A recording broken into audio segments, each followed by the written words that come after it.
Nobody warned me that surviving would feel like this.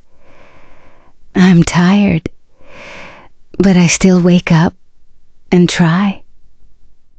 I smile outside, but I'm fighting inside.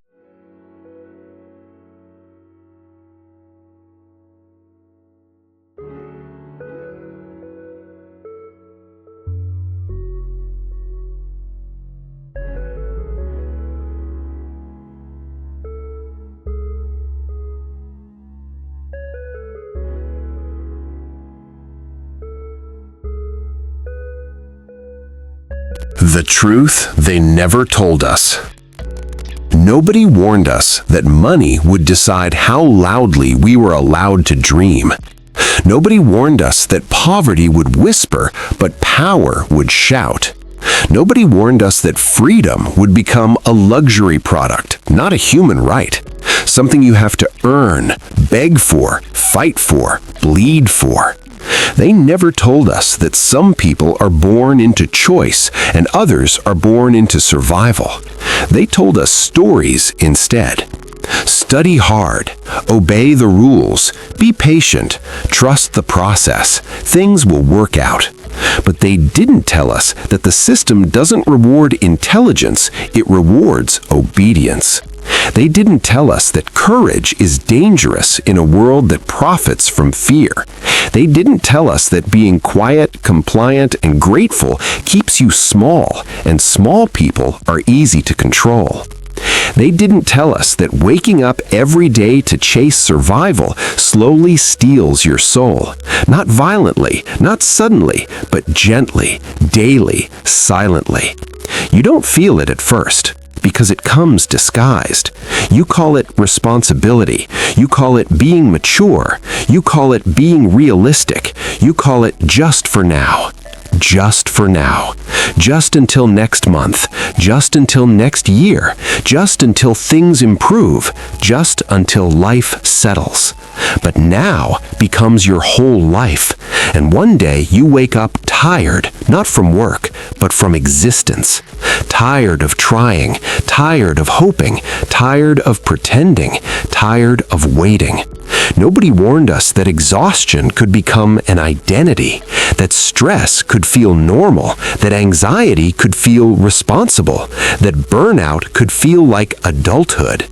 They didn't tell us that struggling would be normalized, that being broke would be romanticized, that suffering would be spiritualized, that sacrifice would be glorified. They didn't tell us that being strong would become a trap because everyone would lean on you while no one supports you. Nobody warned us that money would control our voice, that when you don't have it, your opinions sound like noise, that when you have it, your words sound like wisdom. Same mouth, same mind, different bank account, different respect, different treatment, different value. Nobody warned us that freedom wouldn't feel like joy, but like grief, because freedom means realizing how trapped you were. Freedom means seeing the cage after living inside it. Freedom means waking up and realizing you were never lazy, you were exhausted. You were never unmotivated, you were drained. You were never broken, you were overburdened. They didn't warn us that survival would become a full-time job, not living, not dreaming, not building, surviving.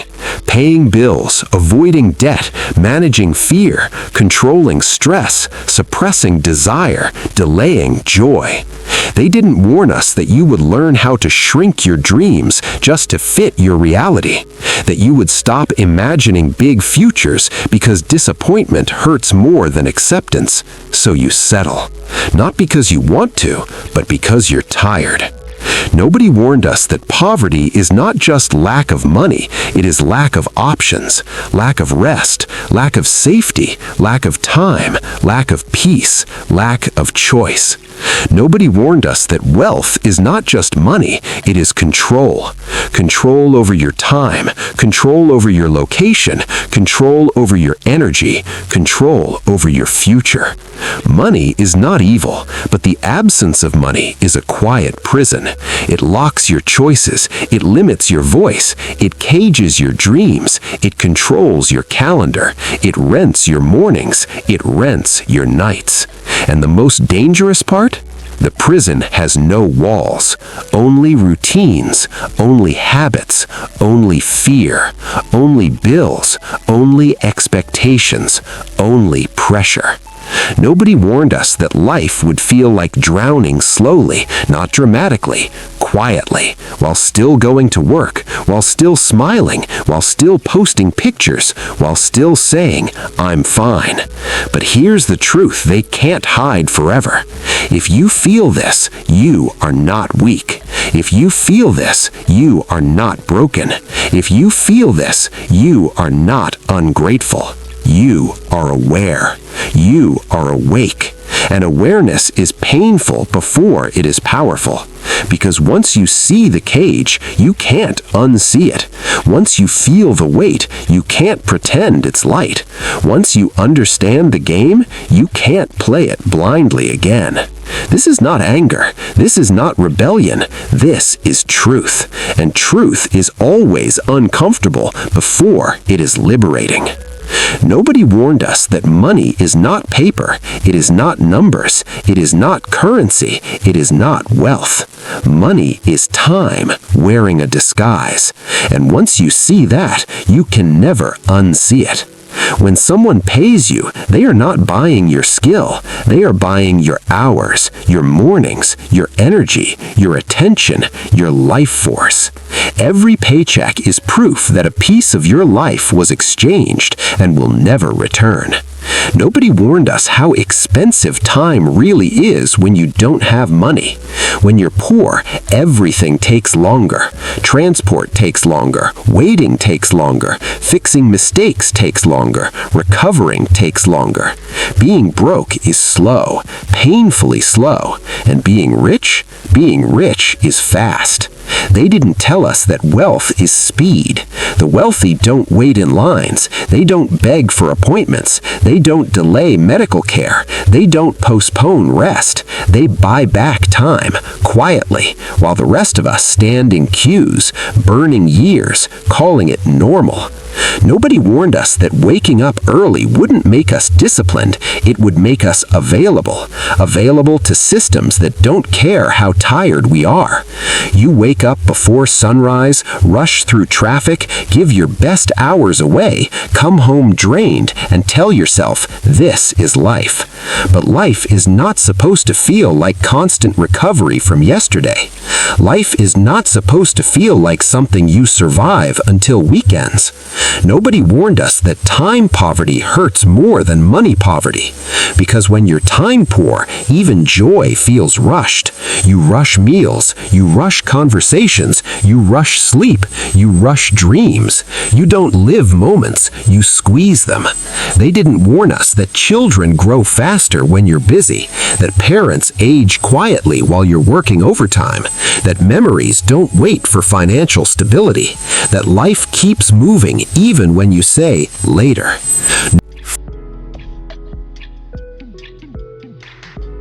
Freedom is about choosing. Choosing when to wake. Choosing where to go. Choosing who to be with. Choosing how to work. Choosing when to stop. And choice requires money. They told us money can't buy happiness, but they didn't tell us poverty buys anxiety. Poverty buys fear. Poverty buys dependence. Poverty buys silence. Poverty buys compromise. When you don't have money, you stay quiet. Not because you agree, but because you can't afford consequences. Nobody warned us that dreams don't die from failure. They die from delay. Delay from bills. Delay from responsibilities. Delay from fatigue. Delay from not now. And delay is polite. It doesn't scream. It doesn't attack. It just waits until your dream forgets what it felt like to be alive. They didn't warn us that survival mode shrinks imagination. You stop asking, what do I want from life? And start asking, what can I manage? That is not growth. That is coping. Nobody warned us that money would decide how long you can stay sick, how long you can rest, how long you can grieve, how long you can heal.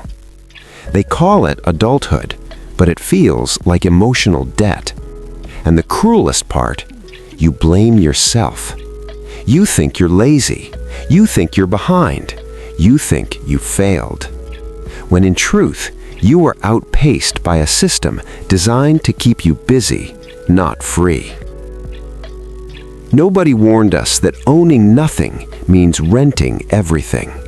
Renting homes, renting peace, renting attention, renting dignity. Month after month, year after year, until life feels like a subscription you can't cancel. But listen carefully. Money is not the goal. Time is the goal. Money is just the tool that gives you access to it. And once you understand that, you stop chasing luxury. You start chasing leverage. You start asking different questions. How do I earn without trading hours? How do I detach income from exhaustion? How do I stop selling my best years cheaply? This is where awakening begins. Not with anger, not with rebellion, with clarity. Because the moment you realize money is time, you realize every unpaid dream is a time theft. Every delay has a cost. Every fear has a price. Every excuse has interest. This is not pressure. This is truth. And truth does not rush you, but it does not let you sleep forever.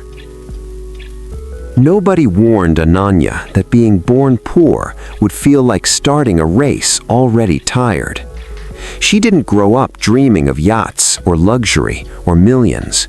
She grew up dreaming of quiet. A quiet house, a quiet mind, a quiet life without fear. Ananya Rao was born in a small Indian town where money was discussed in whispers and problems were solved with silence. Her father worked daily wages. If he worked, they ate. If he didn't, they waited. There was no savings, no backup plan, no just in case. Life was measured one day at a time. As a child, Ananya learned something early. Hope is expensive when reality keeps interrupting it.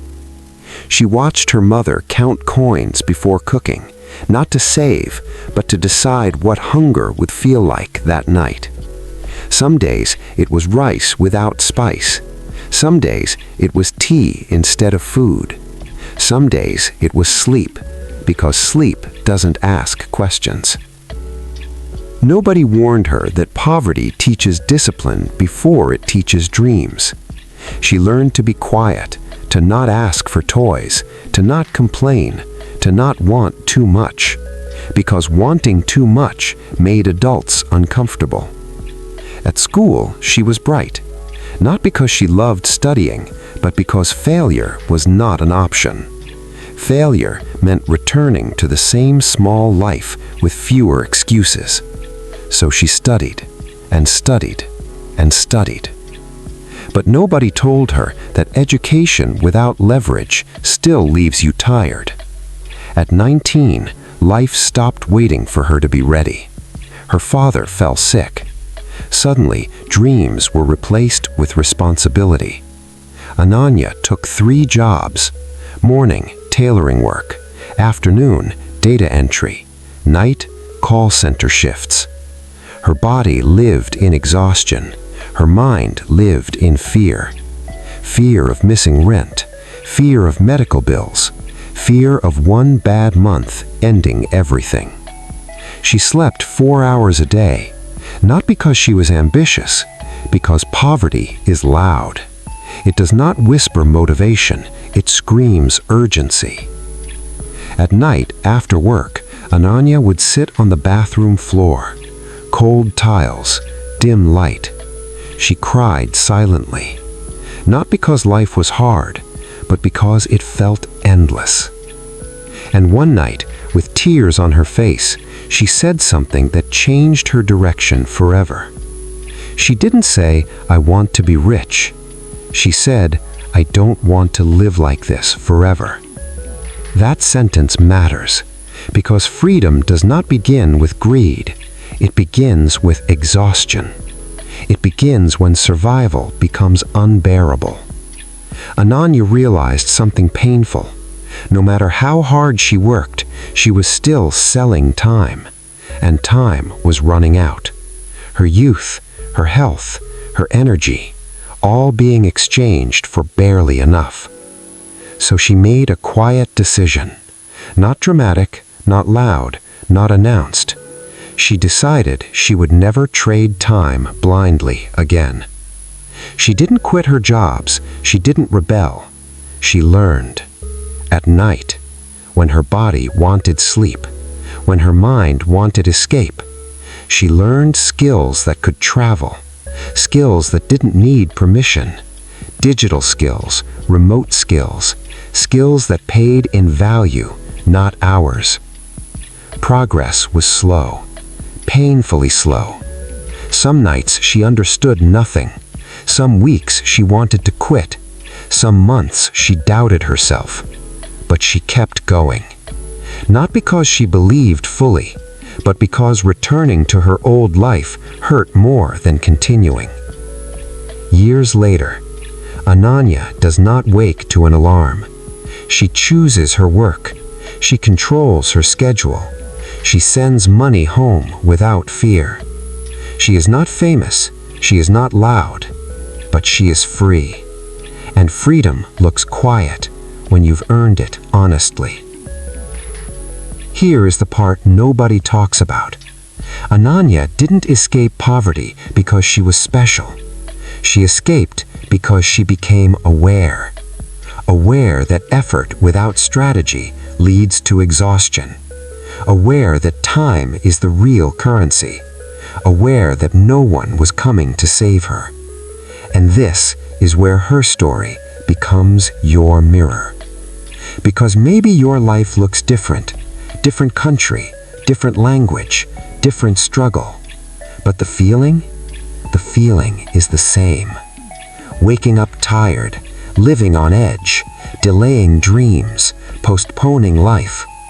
If Ananya's story hurts, it's because it touches truth. Not because you're failing, but because you're ready. Ready to stop surviving. Ready to stop selling time cheaply. Ready to stop calling exhaustion normal. Freedom does not arrive dramatically. It arrives quietly. The moment you decide this life is no longer acceptable. Warned us that the most powerful prisons would have no walls, no guards, no chains, no locks, just fear. Quiet fear, polite fear, reasonable fear, fear that sounds like logic. They didn't need to force us. They taught us to self-regulate, to doubt ourselves, to question our instincts, to fear instability more than misery. So we stay, not because we're weak, but because fear was trained into us before we learned how to question it. Nobody warned us that the system doesn't break people, it tires them. A tired mind doesn't rebel. A tired body doesn't plan. A tired soul doesn't dream. Exhaustion is control. They didn't need to ban freedom. They just made it expensive. They priced it beyond reach, then blamed you for not affording it. Nobody warned us that fear would dress itself as responsibility. It says, what if this doesn't work? What if you fail? What if you lose everything? What if you disappoint people? Fear doesn't shout, it negotiates. and every negotiation costs you a little courage. They didn't tell us that comfort is the most dangerous drug. Not comfort as joy, comfort as familiarity. A job you hate but understand. A routine that drains you but feels predictable. A life that suffocates you but doesn't shock you. So you adapt. Humans are very good at adapting to pain, as long as it's consistent. Nobody warned us that systems don't need your belief. They only need your participation. You don't have to like it. You don't have to agree with it. You just have to show up. And most people do, every day. They didn't warn us that debt would become a leash, that bills would become deadlines, that deadlines would become fear, that fear would become obedience. Debt doesn't just take money, it takes options. Nobody warned us that freedom feels irresponsible when you've been trained for survival, that rest feels lazy when exhaustion is praised, that choosing yourself feels selfish when sacrifice was your identity. So when opportunity appears, you hesitate. Not because you don't want it, but because fear asks, what if this destroys the little stability you have? And stability, even painful stability, feels safer than the unknown. Nobody warned us that fear doesn't disappear with money. It disappears with understanding. Understanding that risk is unavoidable. Staying is also a risk. Doing nothing is still a decision. But one choice keeps you tired. The other keeps you alive. They didn't warn us that the system rewards predictability. If you are predictable, you are manageable. Wake at the same time, work the same hours, earn the same income, spend the same way. Repeat. Predictable people don't disrupt systems, they sustain them. Nobody warned us that freedom feels lonely at first. Because once you see the system, you can't unsee it. And most people don't want to see. They want comfort. They want reassurance. They want normal. So when you change, they get uncomfortable. Not because you're wrong, but because you remind them of questions they're avoiding. Nobody warned us that fear would wear familiar faces. Parents who mean well, friends who care, voices that say, be careful, don't take chances. At least you have something. They love you, but they were trained too. This is the hardest truth. Most people don't fail to escape because they lack opportunity. They fail because fear feels smarter than hope. Fear feels mature. Hope feels childish. But every free person you admire chose hope when fear had better arguments. Nobody warned us that freedom requires psychological separation before financial separation.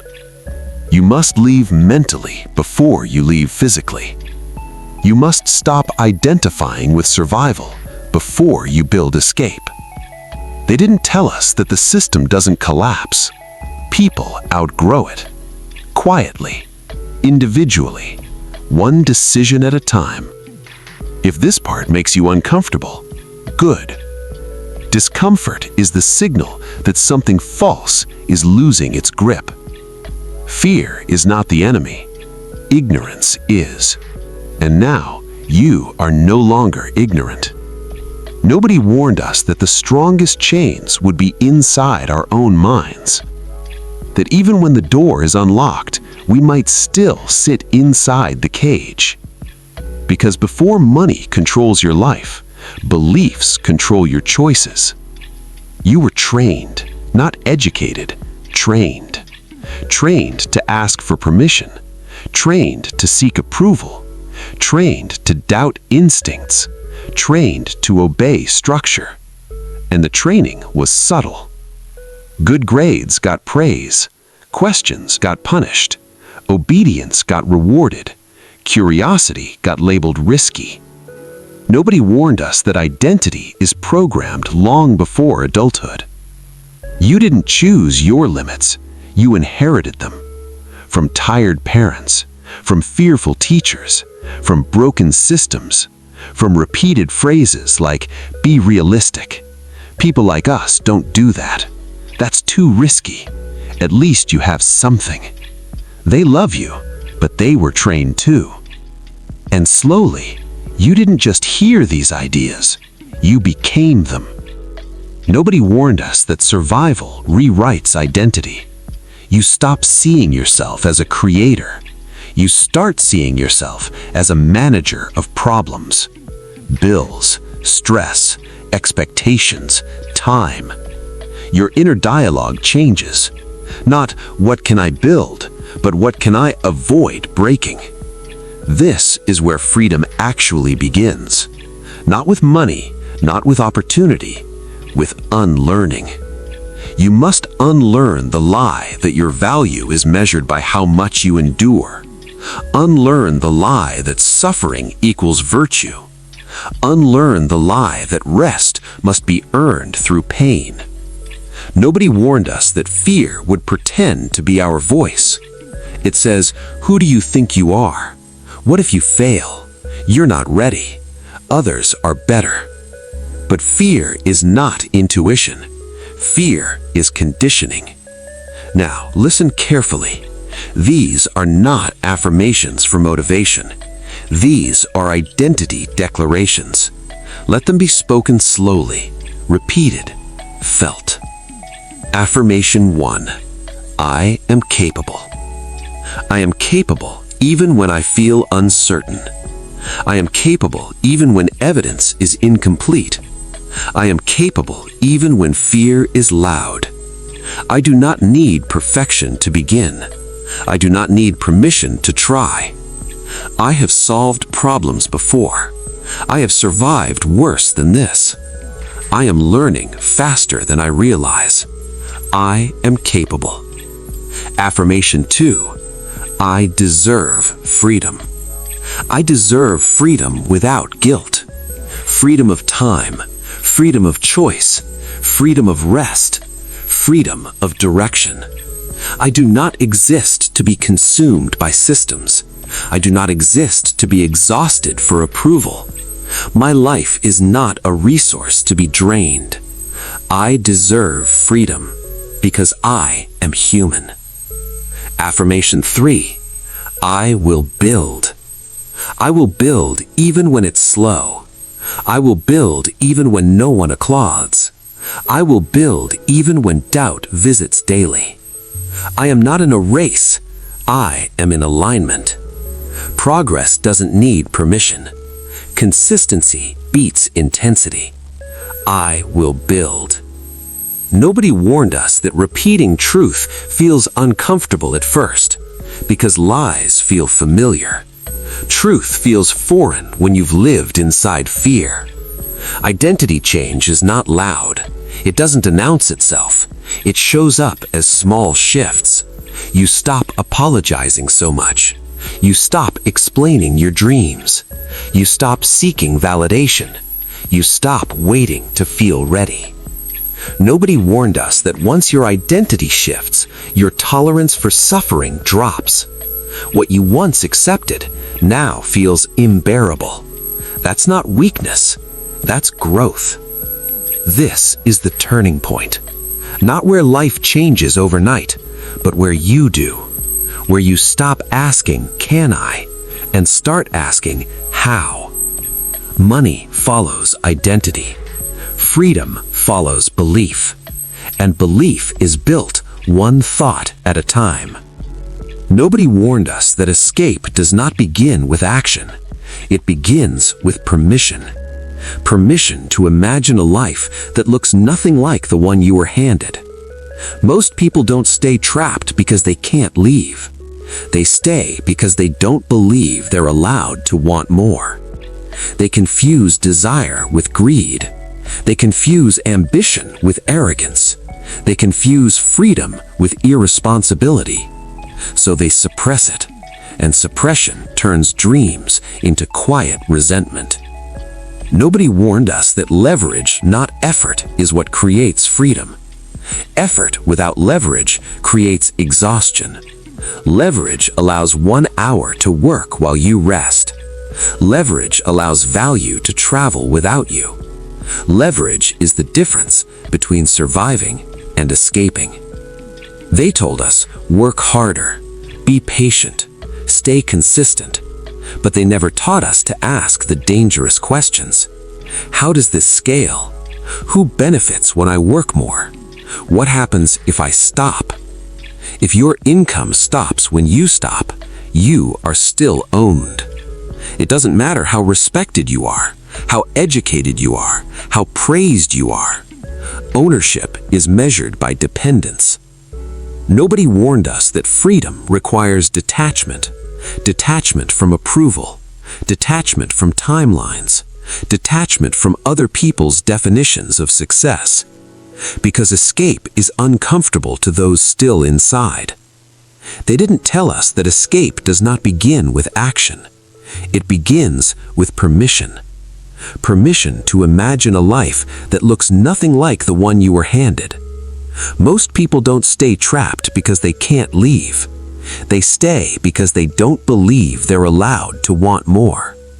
They confuse desire with greed. They confuse ambition. They accept temporary chaos to avoid permanent regret.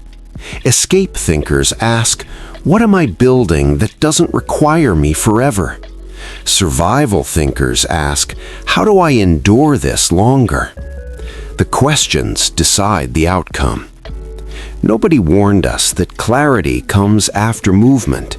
You don't wait to feel confident. You move, and confidence follows. Every free person once felt foolish. Every escape plan once felt unrealistic. They didn't warn us that leverage often looks boring. Learning quietly, building slowly, testing privately, failing invisibly. No applause, no audience, no validation, just intention. Nobody warned us that escape happens in seasons. Season 1, awareness. Season 2, frustration. Season 3, learning. Season 4, discipline. Season 5, patience. Season 6, breakthrough. Most people quit in Season 2 when frustration peaks but results are invisible. Escape requires long-term thinking in a short-term world. It requires choosing future relief over present comfort. Nobody warned us that comfort is expensive. It costs years. It costs potential. It costs identity.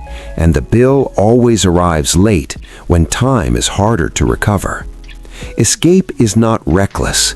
It is calculated courage. Small risks taken consistently beat one dramatic leap. You don't burn bridges, you build exits. You don't quit blindly, you prepare quietly. Nobody warned us that once leverage starts working, life feels different. Time slows down, stress releases its grip, choices expand, not because you're rich, but because you're no longer trapped. Escape does not require luck. It requires clarity, patience, and persistence. And most importantly, it requires believing that your life is worth designing. You were not born to rent your existence. You were not born to count days until rest. You were not born to survive forever. Nobody warned us that solutions wouldn't feel exciting. They would feel quiet, ordinary, uncelebrated, because real change does not announce itself. It whispers and waits for commitment. These are not shortcuts, they are exits. And exits are built, not discovered. Solution 1. Make freedom non-negotiable. Freedom cannot be a wish, it must be a decision. Not I hope one day, not maybe in the future, but I will not live like this forever. When freedom becomes non-negotiable, your choices change. You stop asking what's comfortable. You start asking what leads out. Nothing changes until staying becomes more painful than leaving. Solution 2. Stop selling your best hours cheaply. Your energy is valuable.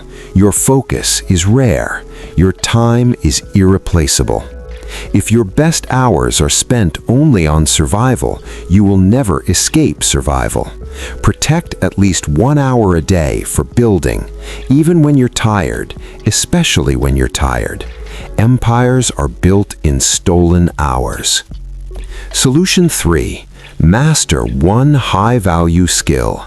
Not 10 skills, not everything. One skill that pays globally. A skill that travels. A skill that compounds. A skill that grows with demand. Skill is leverage for people without privilege. Money follows value. Become valuable beyond your location. Solution 4. Detach income from location. If your income needs your presence, your freedom has limits. Freedom expands when money moves without you. Remote work, digital products, services that scale. This is not trend. This is survival evolution. The future belongs to those who earn without borders. Solution 5. Live below your ego. Ego is expensive. It keeps people poor longer than lack of opportunity. The car you don't need, the lifestyle you can't afford, the image you're trying to maintain. Drop it. No one applauds sacrifice, but sacrifice buys freedom. Temporary humility creates permanent peace. Solution 6. Guard your mind ruthlessly. What you consume becomes your ceiling. Fear-based news, negative voices, hopeless conversations. They drain belief quietly. Choose input carefully. Your mind is the construction site of your future. Protect it like your life depends on it, because it does. Solution 7. Think in years, not weeks. Escape is not fast, it is faithful. Most people quit right before momentum appears. Consistency feels boring until results feel undeniable. Years will pass anyway. Decide who you will be when they do. Now, listen carefully. You do not need permission. You do not need confidence. You do not need perfect conditions. You need decision. Decision to stop normalizing suffering. Decision to stop renting your life. Decision to build, quietly, patiently, relentlessly. Nobody warned us that solutions wouldn't feel exciting. They would feel quiet, ordinary, uncelebrated. Because real change does not announce itself. It whispers and waits for commitment.